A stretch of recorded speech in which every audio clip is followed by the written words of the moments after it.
Hoy tenemos un tema titulado Equipados para poder vencer. ¿Cómo se llama el tema que vamos a estar abordando? Equipados para poder vencer. Si ya lo tiene, acompáñeme con una oración antes de dar lectura. Pidámosle al Todopoderoso que sea Él quien esté hablando directamente hacia nuestras vidas, que Él sea, ¿verdad?, quien dirija nuestros pasos cada día. Oramos. Padre, en esta hermosa hora de la noche, nos acercamos delante de tu hermosa presencia para pedir de tu dirección, sabiendo, Señor, que sin ti nada somos, Dios. Es tu palabra, Señor, y queremos escucharla. Es tu palabra y te ruego, Dios, que así como aquella semilla, Señor, que llega en la tierra y no vuelve vacía, sino antes, Señor, se germina y da fruto, cual 30, cual 60, cual 100 por uno. Así sea tu palabra, Señor, en el corazón de cada uno de los oyentes. En el nombre maravilloso de Jesús te lo pedimos. Amén. Efesios capítulo 6, versículo 10. Dice la palabra de la manera siguiente, en el nombre de nuestro Señor Jesucristo: por lo demás, hermanos míos, fortaleceos en el Señor y en el poder de su fuerza. Una vez más, ¿cómo dice? Por lo demás, hermanos míos, fortaleceos en el Señor y en el poder de su fuerza. Tome un momento su asiento. Y bueno, pedimos también a aquellos que nos escuchan a través de las redes sociales que puedan estar un momento atento, dejar un momento sus quehaceres y que puedan escuchar esta palabra para que lo puedan hacer suya. La carta de los Efesios nos enseña, entre otras cosas, que la vida cristiana es un campo de batallas y no es un campo de juegos. Es todo lo contrario. Es un campo donde te enfrentas a un enemigo muy poderoso. El hecho de que Pablo usó términos militares para ilustrar el conflicto con Satanás tiene mucho sentido.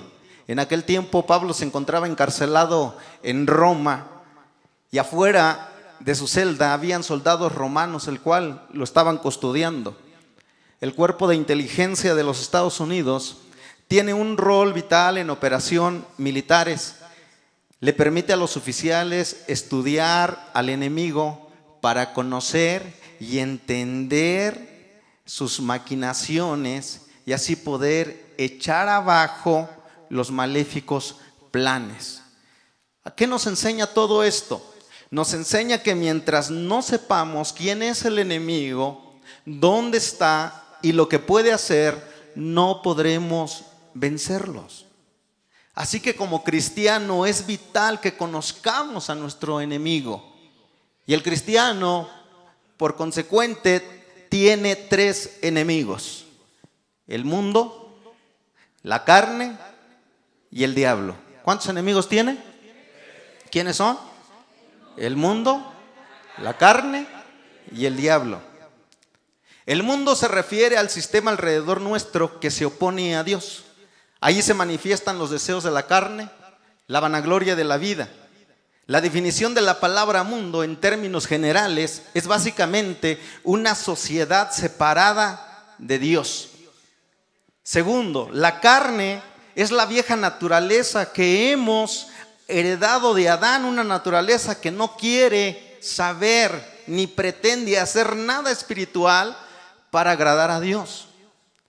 El diablo es el acusador por el cual acusa al pueblo de Dios. Y lo hace de día y de noche. También es conocido como Satanás. Y Satanás significa adversario porque es el enemigo acérrimo de Dios.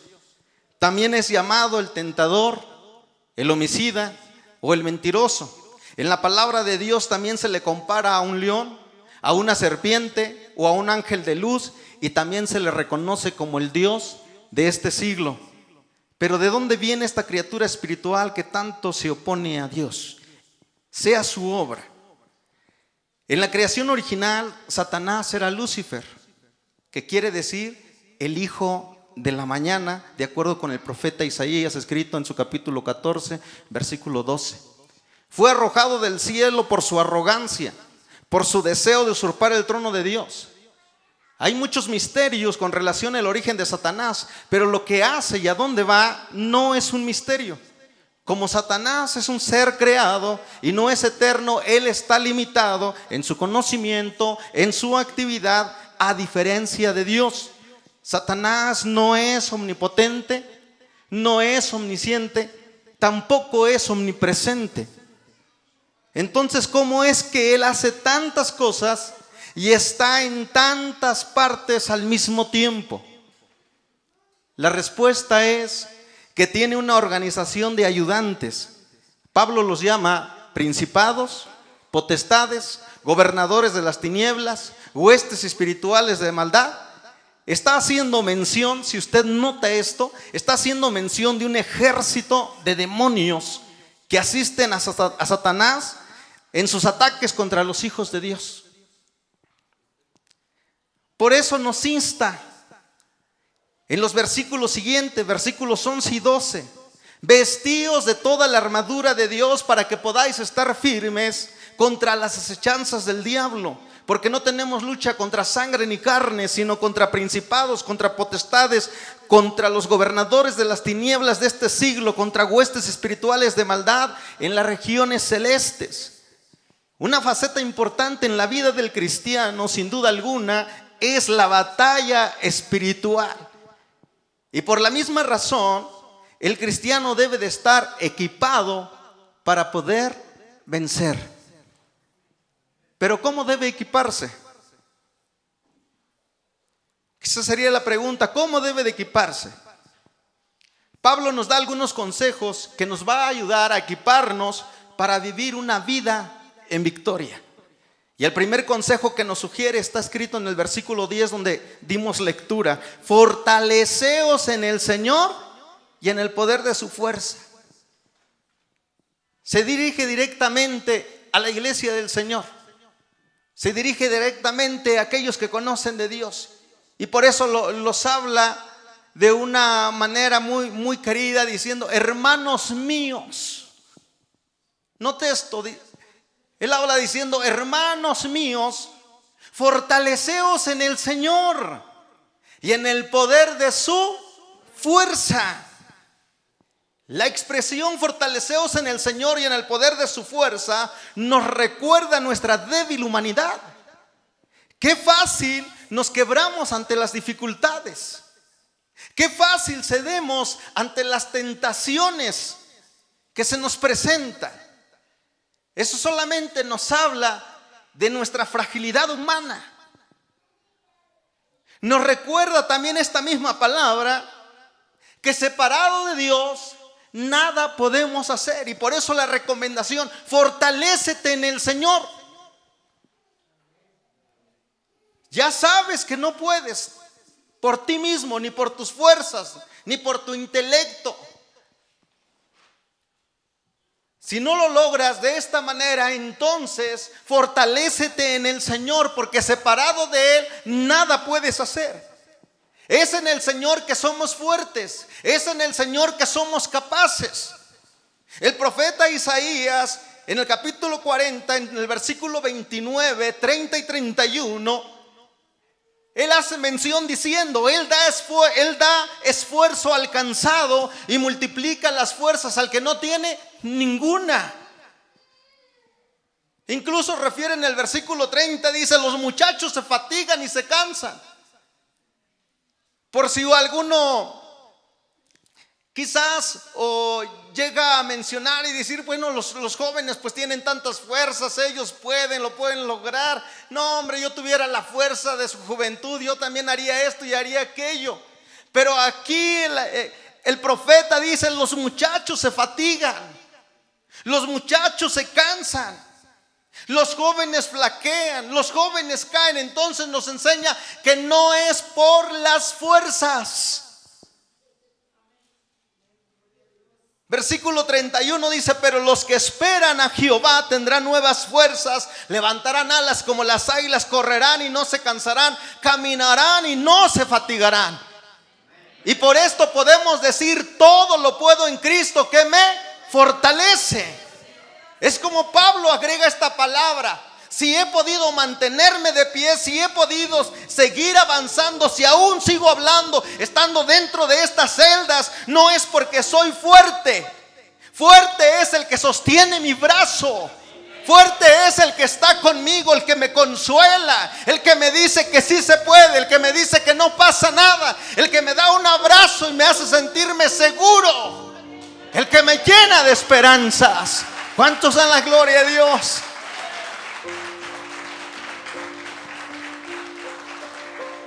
El segundo consejo que Pablo nos sugiere, ya vimos que la primera es muy buena y es bueno retomarla entonces, que debemos fortalecernos en el Señor. Así que recuerde esto, fortalécete en el Señor. En el segundo consejo que Pablo sugiere se encuentra en el versículo 11 y dice: vestíos de toda la armadura de Dios.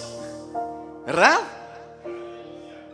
Vístete de toda la armadura de Dios.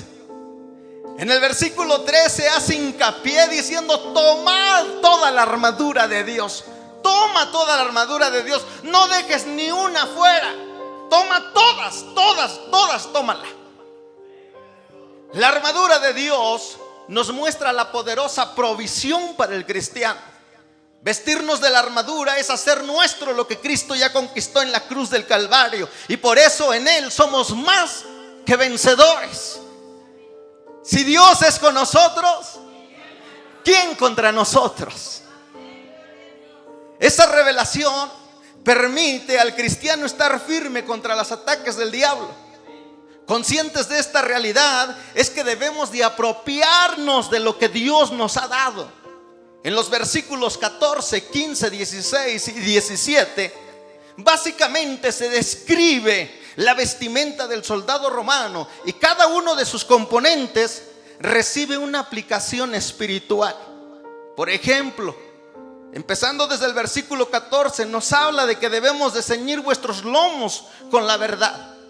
Esto habla del cinturón de la verdad. Cuando te pones el cinturón, ¿qué función tiene en tu cuerpo? El cinturón sujeta el pantalón para que no se caiga, ¿verdad? El cinturón sujetaba las piezas de la armadura, entre ellas una espada pequeña para una lucha mano a mano. Cuando habla de que el cinturón de la verdad, es porque la verdad es la fuerza esencial para vivir una vida en victoria. Un cristiano con una conciencia limpia puede enfrentarse al enemigo sin titubear. Puede enfrentarse al enemigo sin tenerle miedo. Pero un cristiano lleno de mentiras no podrá enfrentarlo con tanta valentía. Antes va a retroceder, va a dar un paso hacia atrás, va a dar su brazo a torcer, va a agachar la cabeza, no va a poder hacerle frente. Es con la verdad que nosotros podemos vencerle, recordando que Él es el padre de toda mentira, pero que Cristo dijo: yo soy el camino, yo soy, ¿qué cosa? La verdad. Si la verdad está en ti, entonces Cristo está en ti. Y si Cristo está en ti, ¿quién podrá hacerte frente? ¡Aleluya! ¡Qué maravilla! La coraza de la justicia era un chaleco de bronce que protegía tanto la espalda y tanto la parte de enfrente. Principalmente en el corazón, que es el centro de las emociones, por el cual siempre ataca el enemigo, tratando de bajar nuestra autoestima. Siempre ataca por ahí, haciéndonos ver que no somos nada, haciéndonos sentirnos culpables, agarrarnos de golpes de pecho. Pero si Cristo ya te perdonó, ¿quién puede decirte lo contrario? Si Cristo ya te salvó, ¿quién puede decirte lo contrario? Si el Señor Jesucristo ya te lavó con su sangre preciosa, te redimió de toda culpa, y te puso muy en alto, ¿por qué tenemos que agachar la cabeza? Hay que tener mucho cuidado con esto. La coraza de la justicia nada menos que habla acerca de la justicia de Dios, el cual cuida de tus emociones, cuida de tu corazón, cuida de tu familia, cuida de todo lo que está en torno a ti, cuida de mí. Y es que Él siempre cuida de los suyos. ¿Cuántos dan la gloria a Dios por ello? Él siempre está al pendiente de todos.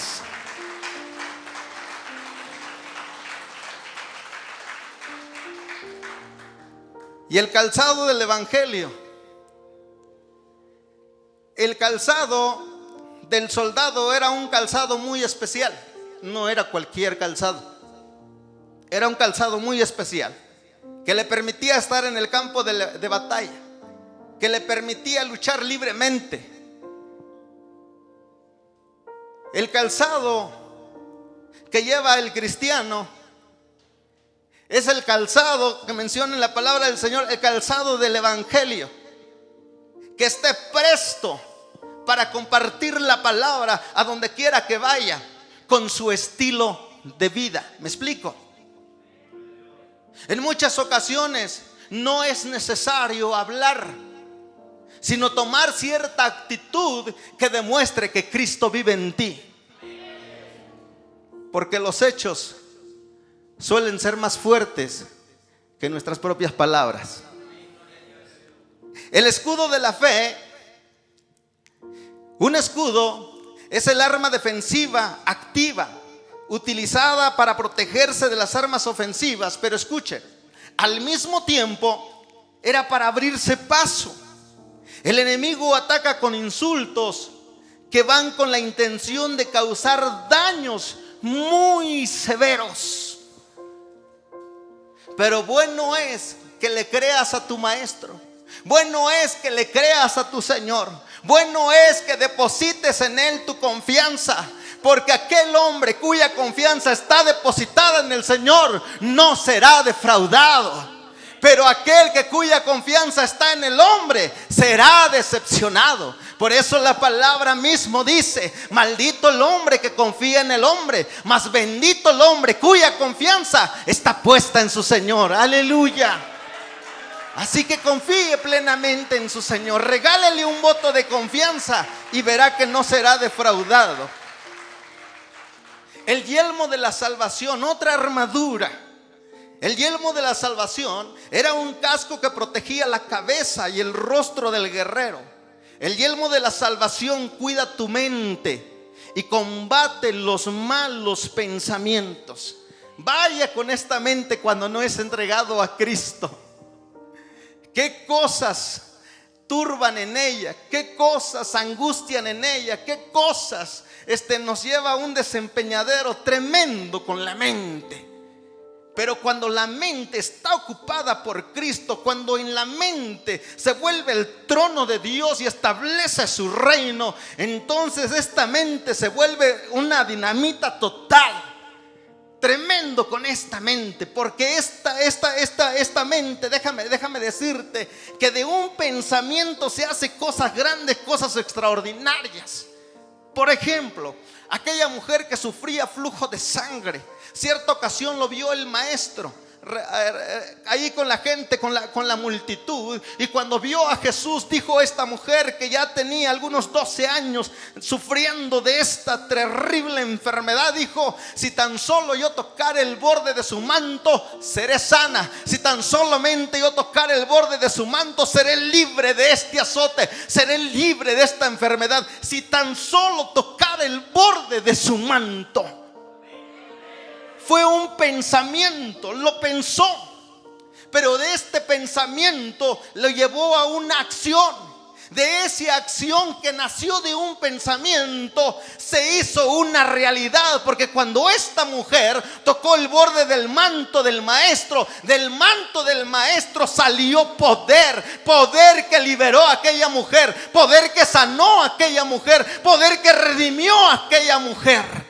Pero vean nomás de dónde nace: de un pensamiento.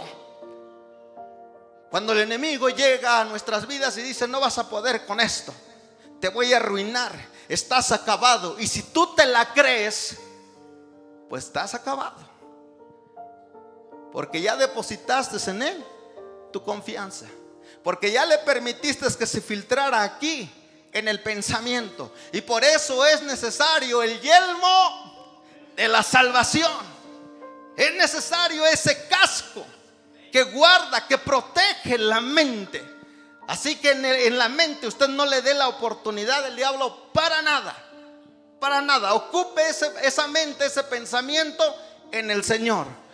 Porque una mente vacía es de sumo cuidado, y hay que tenerle mucho cuidado porque es muy peligroso.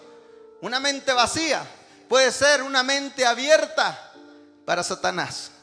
Así que cuidado con eso. La espada del Espíritu. Me estoy yendo un poco rápido. La espada del Espíritu es la palabra de Dios. Es un arma ofensiva. Es el único incluso que es ofensiva.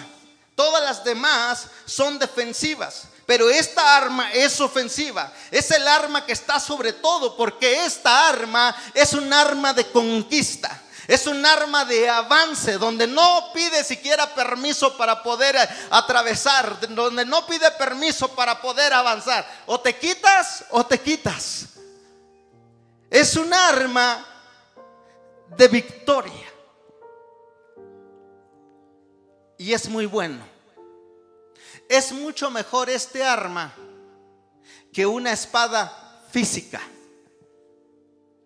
Esta espada es la palabra de Dios.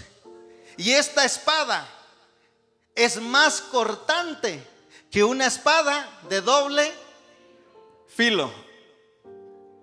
Moisés quiso cambiar la historia del pueblo hebreo cuando vio que los egipcios maltrataban a uno de los hebreos. Lo defendió con su espada, hirió a uno de ellos. Pero con esa espada no pudo cambiar la historia. Con esa espada no pudo hacer nada. Lo único que consiguió es huir, porque lo buscaban para acabar con su vida por lo que él había hecho. Y el Señor le enseñó que no es con fuerza, que no es con espada, sino con el poder de su palabra.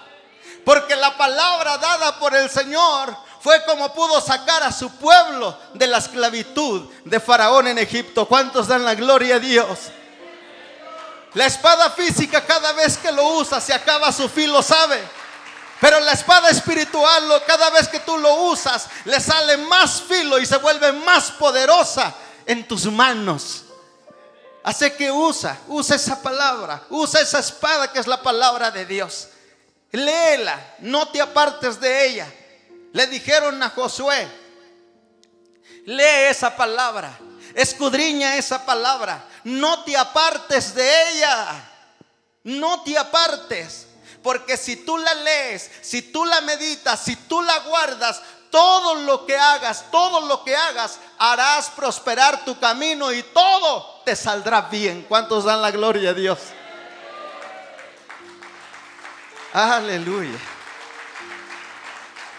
Ahora nos estamos dando cuenta por qué en algunas ocasiones no salen las cosas como queremos.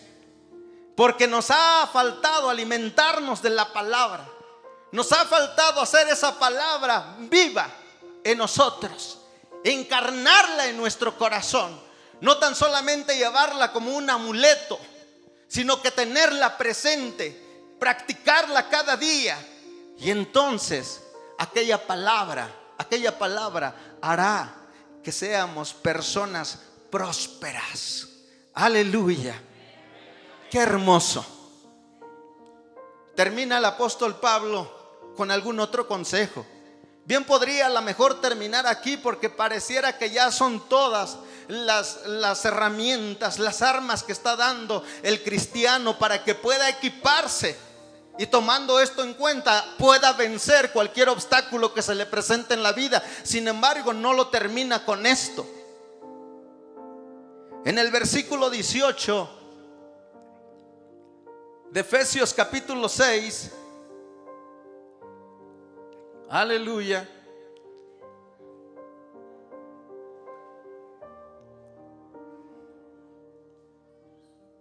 Efesios 6, 18 dice: orando en todo tiempo, con toda oración y súplica en el Espíritu, y velando en ello con toda perseverancia y súplica para todos los santos. Agrega él algo muy importante, haciendo lucidez que tú puedes tener el yelmo de la salvación, puedes tener la coraza de justicia, puedes tener el presto del evangelio, que es el calzado, puedes tener la espada, puedes tener el escudo, pero hace cierta mención: si no tienes oración, no sirve. Tremendo, pero dice: pero ¿cómo? Tengo el escudo de la fe, tengo la coraza que protege el corazón, que protege la espalda por si llega uno a traición, tengo el calzado, tengo el cinturón, tengo la espada, tengo el yelmo que cuida mi cabeza. Pero déjame decirte que si el soldado en la guerra baja la guardia, aunque tenga toda la armadura, es hombre muerto. ¿Sí me explico? Y esto es lo que nos estaba dando a entender el apóstol Pablo, recordando Pedro en el huerto de Getsemaní, en el arresto de Jesús, que se encuentra ya escrito en el libro de Mateo capítulo 26, versículo 36 en adelante. Se acercaba un momento difícil. Ya el Señor Jesús se los había comentado, que tendría que ser entregado y que iría hasta la muerte, y muerte de cruz, y que no había nada que pudiera impedir llegar hasta allá. Tomando en cuenta esto, al principio Pedro dijo: no vayas, Señor, no vayas. Dentro de esa misma plática, Pedro dijo: si es posible, yo doy mi vida por ti. Pero recordando que el mismo Señor Jesús dijo: este reino, este mundo no es mi reino, yo aquí solamente voy de paso. El apóstol Pablo también nos enseñó eso, que no somos nosotros ciudadanos de esta tierra, que tenemos otra ciudadanía, una patria que está fuera de este lugar, que está en el reino de los cielos, nuestra patria celestial, y que aquí somos advenedizos. ¿Cuántos dan la gloria a Dios? Pero les decía, mientras nos encaminamos, estamos en lucha, estamos en guerra, en esa guerra espiritual. Y dentro de esa guerra espiritual, todas las batallas tienen que ser tomadas como tal. Lo malo en la vida del cristiano es que lo toma de manera personal. Se pelea contra su prójimo. El padre se pelea con los hijos disgustados con los padres, el esposo con la esposa, la nuera contra los suegros. Y así se las andan agarrando, los vecinos contra el vecino, y nos vemos como enemigos como tal. Pablo nos dice: hey, es tu prójimo, no son tus enemigos. El que lo usa, el que está detrás de ellos, ese sí es tu verdadero enemigo. Como tal, no tienes que levantar tus manos, no tienes que levantar tus palabras para condenar a tu hermano, a tu prójimo. ¿Qué es lo que se tiene que hacer en este caso? Si tu enemigo, dice Pablo, si tu enemigo tuviera hambre, dale de comer. Si tu enemigo tuviera sed, dale de beber. El Señor Jesús hace mención diciendo: si vuestros enemigos levantarían calumnia contra ustedes, vosotros oréis por ellos. ¿Sí o no? ¿Qué tenemos que hacer? Orar por ellos. En ese momento, en esa circunstancia difícil, complicada en la vida de Jesús, necesitaba de sus amigos en la oración. Los llevó en el huerto de Getsemaní, porque ya se acercaba la prueba que les mencionaba. Estando en el huerto de Getsemaní, el Señor Jesús se apartó y dejó un momento sus discípulos. Pero cuando regresó el Señor Jesús, o regresaba cada vez, porque lo hizo así 3 veces, cada vez que regresaba, encontraba a sus discípulos, a sus amigos, durmiendo. Mi hermano, cuando tu hermano esté pasando por alguna situación difícil, ore por él. Ruegue a Dios por él. Pida a Dios por él. Hagamos fuerza. El apóstol Santiago dijo que si 1, 2 o 3 se unieran en oración, la oración de muchos puede más. ¿Cuántos dan la gloria a Dios? La oración de muchos puede más. Pero el apóstol Pedro dejó solo al Señor Jesús. Juan, Andrés y todos sus discípulos, todos sus amigos, dejaron solo al Señor Jesús orando. Y en el momento de la prueba, cuando vino el arresto del Señor Jesús, el apóstol Pedro actuó, pero en carne. Sacó la espada y le cortó a uno la oreja. Por eso, cuando pasan ciertas situaciones difíciles en la vida, si no tenemos oración, usted puede hablar de Cristo, usted puede asistir en la iglesia, usted puede tenerle, menciono, toda la armadura de Dios, pero si usted no tiene oración en el momento de la prueba, usted va a actuar carnalmente. Por eso, cuando recibimos maldiciones, no tenemos la capacidad para bendecir. Antes volvemos con maldiciones. Respondemos como tal, porque es el hombre natural, es el hombre carnal que no sabe cómo actuar, que no sabe cómo responder ante dicha situación, porque a esa persona le hace falta oración. ¿Me explico? Pedro le hizo falta oración. Pareciera que estaba decidido a todo el apóstol Pedro. Pareciera que estaba decidido a dar su vida por el Señor.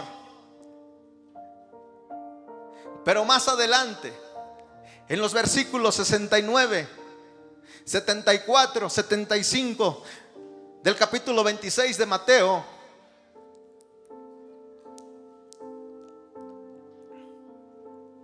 Pedro titubea y niega a su maestro. ¿En dónde estaba su fe?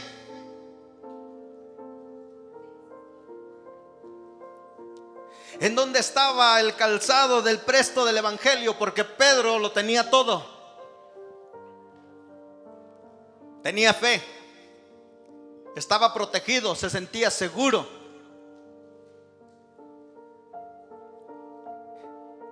Y sin embargo, al hacerle falta la oración, en el momento de la prueba, negó a su Señor.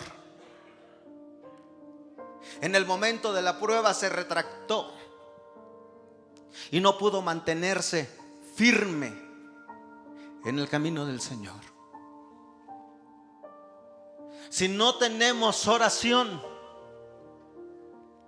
no lo vamos a lograr. El Señor hizo cierto comentario en una historia de aquel joven que tenía un espíritu lunático. Aquel comentario dijo: este género no sale si no es con ayuno y oración. Oración es la que te relaciona con Dios. Oración es la que te acerca a Dios. La oración es tu comunión con tu Señor.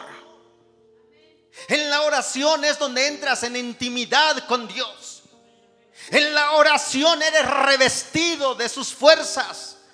En la oración eres fortalecido a través de su Espíritu Santo.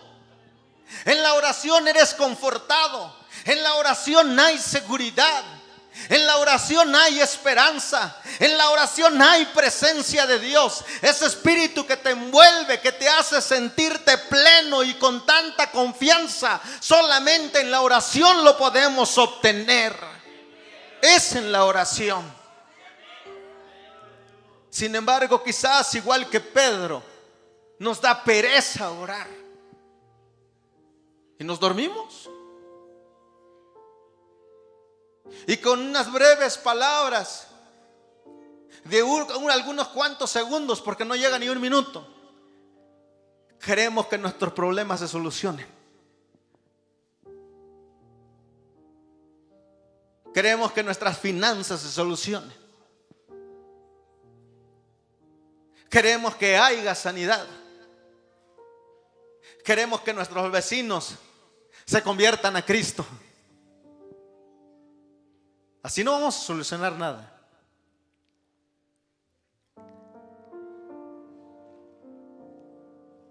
Pablo dijo: orando en todo tiempo, con toda oración y súplica en el Espíritu. Y súplica en el Espíritu. Y velando en ello con toda perseverancia y súplica para todos los santos. Quiero terminar con esta historia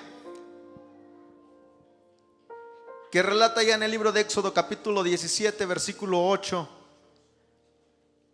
al 16. Ya luego lo lee en casa cuando llegue. Es la lucha del ejército del pueblo de Israel contra Amalek. Josué estaba enfrente de la guerra. Un hombre muy habilidoso, un hombre muy valiente, un hombre muy temerario, un hombre que no le tenía miedo a nada, un hombre muy decidido, un hombre con mucha fe. Sin embargo, a pesar de ser un buen soldado, no fue suficiente para mantener su lucha y para salir invicto la guerra contra Amalek. En esta guerra tuvo que intervenir Moisés, el siervo del Dios Altísimo. Tuvo que subir a la cumbre del collado, así lo menciona en la palabra, a orar. En el versículo 11 claramente dice del capítulo 17 del Éxodo: y sucedía que cuando estábamos en sus manos, dice, y sucedía que cuando él estaba sus manos levantadas, él prevalecía, mas cuando él bajaba su mano, prevalecía Amalek. Tremendo. Mientras Moisés estaba orando, se estaba ganando la batalla. Cuando Moisés se cansaba y dejaba de hacerlo, la guerra se estaba perdiendo. La guerra se estaba perdiendo. ¿Qué pasa cuando dejamos de orar? La guerra se está perdiendo. Porque hay una lucha que estos ojos no lo pueden ver, no lo pueden visualizar, pero que se desata en el reino espiritual. Demonios contra ángeles. El Señor peleando por tu causa. El Señor peleando a tu favor. ¿Cuántos dan la gloria a Dios? Es una victoria segura. Pero no deje de orar. Aun cuando el enemigo diga, ya cállate. Aun cuando el enemigo te acuse, te señale, te amenace, no dejes de orar. Amenazaron a Daniel porque era un hombre de oración. Levantaron un decreto, el cual decía que hombre que practicara la oración y se postrara ante otros dioses que no fuera en la estatua de Nabucodonosor, o que dejaran de hacerlo, hombre que estaría en el foso de los leones. Daniel no tuvo miedo. Como acostumbraba a hacerlo, oraba 3 veces al día. ¿Usted cuántas veces ora? También 3 veces, en el almuerzo, en la comida y en la cena.